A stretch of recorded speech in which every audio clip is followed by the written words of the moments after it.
Merci, Monsieur le Président. C'est un sujet connexe, puisqu'il s'agit toujours de la protection de l'enfance et notamment des jeunes majeurs. Je voulais vous informer que j'étais quand même alarmée de lire un objectif dédié aux jeunes majeurs dans le budget qui se résume à 2 chiffres: atteindre 80% d'orientation vers l'apprentissage ou les filières de professionnalisation et multiplier par 2 le taux d'insertion professionnelle des MNA et des jeunes majeurs. Et si j'ai bien une conviction, c'est que l'orientation des jeunes de notre département ne doit pas être une contrainte, mais doit être une opportunité pour elles et pour eux de s'épanouir, pour notre territoire de se renforcer et pour notre société de progresser vers plus de justice et de cohésion. Et derrière ce pourcentage que vous indiquez, sous couvert d'une efficacité, qui reste à démontrer, se cache une réalité, en fait, celle d'une politique qui, sous couvert d'efficacité, finalement, sacrifie les rêves d'avenir de ces jeunes sur l'autel du court terme ou de l'urgence économique. Les chiffres, en effet, soulèvent une question fondamentale. Pourquoi une politique éducative se résumerait-elle à des quotas? Où sont les objectifs qualitatifs? Où est la vision d'un avenir construit avec ces jeunes et non pour eux, ou pire, sans eux? Et ces chiffres, en fait, masquent une réalité qui est préoccupante, puisque 80% d'orientation en apprentissage, ça ne garantit ni la stabilité ni l'épanouissement, puisqu'on sait que 30 à 40% des jeunes orientés contre leur gré en CAP abandonnent en cours de route, et qu'une insertion professionnelle réussie ne se mesure pas forcément à un contrat signé, mais à une pérennité de contrat, à la satisfaction des jeunes concernés et aux perspectives qu'elle offre. La préoccupation, c'est aussi qu'une politique éducative ne peut se contenter de répondre à des tensions locales sur le marché du travail. Notre économie a besoin de diversité, de compétences variées, et en imposant des filières courtes, vous privez le Finistère de talents potentiels dans des secteurs en tension, comme la santé ou le numérique. Et raccourcir les études pour orienter précocement des jeunes vers des métiers en tension, ça offre un gain d'emploi rapide, mais ça nuit à moyen terme aux jeunes, comme à l'économie, puisqu'il y a de la démotivation, de la vulnérabilité à la perte d'emploi et plus globalement à la précarité, des problèmes de santé physique et mentale, la limitation de l'adaptabilité et de l'innovation, et puis le coût des reconversions. La transparence, ça ne doit pas être un leurre. En fait, communiquer sur des objectifs chiffrés, ça ne doit pas servir à masquer des réalités de terrain qui sont quand même la précarité des contrats proposés, l'inadéquation entre les formations et les aspirations des jeunes et l'absence de suivi pour cette insertion sur une durée significative qui nous permet vraiment d'affirmer que c'est une réussite.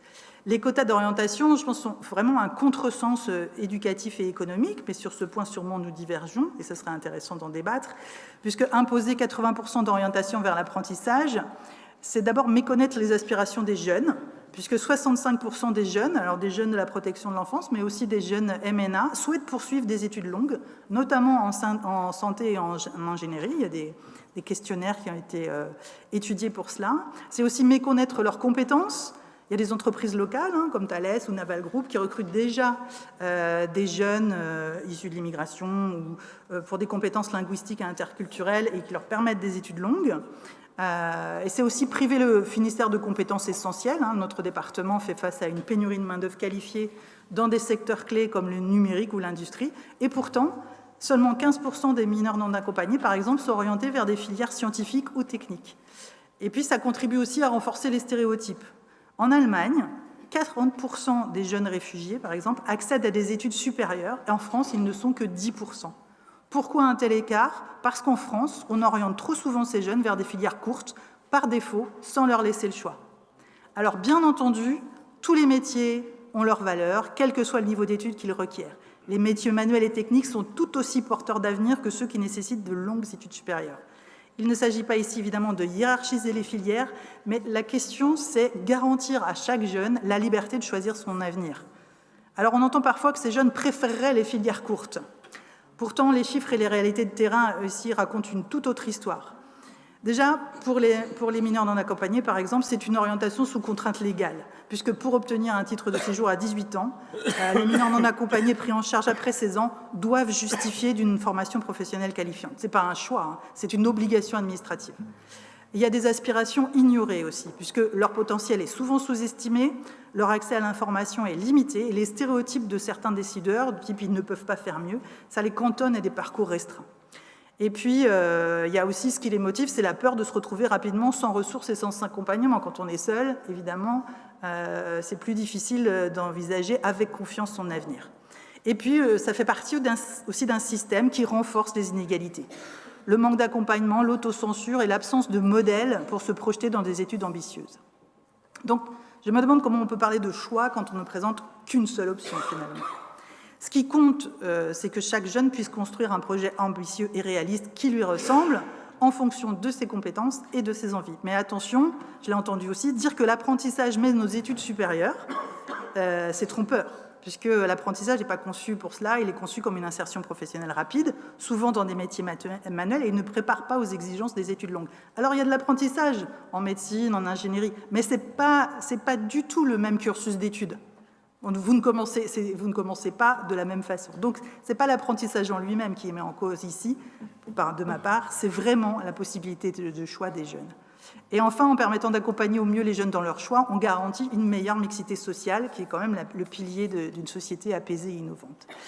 Et cette mixité est nécessaire tout au long des parcours d'études. Et là encore, il y a des dispositifs qui fonctionnent très bien, comme les cordées de la réussite, les parrains de la réussite, qui permettent d'améliorer l'accès à des écoles d'ingénieurs ou des facultés de médecine à des jeunes qui, a priori, n'y seraient pas allés.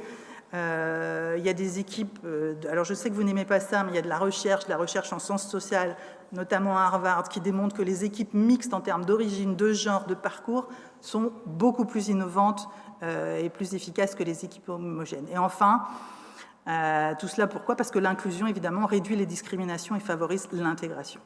Alors, des solutions concrètes pour le Finistère, il y a des moyens d'agir différemment en mettant en place des parcours individualisés, avec un accompagnement personnalisé, un accès réel à l'information sur l'ensemble des filières, en facilitant l'accès aux études supérieures pour celles et ceux qui le souhaitent, sans quota, via des dispositifs de soutien financier et pédagogique, en associant les jeunes aux décisions qui les concernent, en leur donnant la parole et en les appliquant dans les choix relatifs à leur avenir, en évaluant l'impact des politiques sociales publiques au-delà de leur efficacité économique, et puis en impliquant les entreprises locales dans les programmes de mentorat, les stages qualifiants, mais ça, j'imagine que c'est déjà dans vos perspectives. Et les jeunes s'orienteront naturellement vers les métiers qui les intéressent sans qu'il soit nécessaire de recourir à des quotas.